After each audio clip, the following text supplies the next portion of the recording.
വാതിലും തുറന്ന് ഞാൻ ഇറങ്ങാൻ പോകുന്നത് എൻ്റെ സ്വപ്നത്തിലേക്കാണ്. ദേ ഈ കിടക്കുന്നതാണ് എൻ്റെ സ്വപ്നം. പല സാഹചര്യങ്ങൾ കൊണ്ടും നീണ്ടുപോയി. ഇപ്പോൾ ഇത് കാണുമ്പോൾ തന്നെ നിങ്ങൾക്ക് മനസ്സിലാവല്ലോ എന്താണെന്നുള്ളത്. അതെ, ഇത് പെല്ലറ്റ്സ്. ഇപ്പോൾ മഷ്റൂം ഫീൽഡിലേക്ക് ബിസിനസ് കൊണ്ട് ഇറങ്ങുക എന്നുള്ളതാണ് എൻ്റെ ഏറ്റവും വലിയൊരാഗ്രഹം. പക്ഷേ തന്ന നമ്പറിൽ ഞാൻ ഓർഡർ ചെയ്തപ്പോൾ എനിക്ക് പെല്ലറ്റ്സ് മാത്രമേ വന്നുള്ളൂ. ഇതിൻ്റെ വിത്ത്, അതായത് സ്പൗൺ എന്ന് പറയുന്നത് വന്നില്ല. പക്ഷേങ്കിൽ നമ്മൾ ഒരിക്കലും ഇറങ്ങിയതുകൊണ്ട് നമ്മൾ പിന്നോട്ടടിക്കാൻ പാടില്ലല്ലോ. അങ്ങനെ സ്പൗൺ ഞാൻ സംഘടിപ്പിച്ചു. അപ്രതീക്ഷിതമായി ചെയ്യുന്നതുകൊണ്ട് തന്നെ എനിക്ക് എൻ്റെ കയ്യിൽ ഒരു സംഭവം ഉണ്ടായിരുന്നില്ല. അപ്പോൾ ഒരു പാക്കറ്റ് പെല്ലറ്റ്സിന് 1.5 ലിറ്റർ വെള്ളമാണ് വേണ്ടത്. അപ്പോൾ PP കവർ എനിക്ക് കിട്ടാത്തിടം കൊണ്ട് ഞാൻ ഈ പാത്രത്തിൽ തന്നെയാണ് വെള്ളം ചൂടാക്കിയിട്ട് പെല്ലറ്റ്സ് ഇട്ട് വെച്ചത്. തണിഞ്ഞതിന് ശേഷം ഞാൻ ഈ കവറിലേക്ക് മാറ്റുകയാണ് ചെയ്തത്.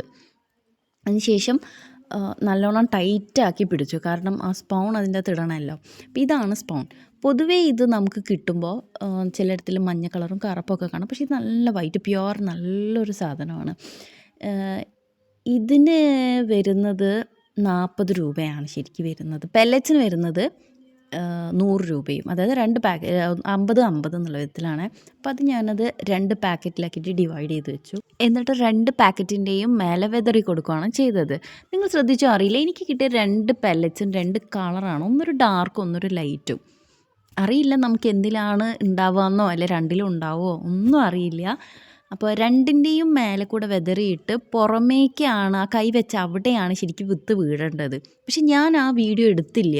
എന്നിട്ട് തന്നെ ഞാൻ ഇനി അത് 10, 12, 15 ദിവസം വരെയും ഇരുട്ടിലാണ് വെക്കേണ്ടത്. ഞാനൊരു ബക്കറ്റിൽ വെച്ചിട്ട് മൂടി വെച്ച് മൂടാണ് ചെയ്തത്. എന്നിട്ട് ഡാർക്ക് കളർ തുണി വെച്ചിട്ട് പൊതിഞ്ഞു.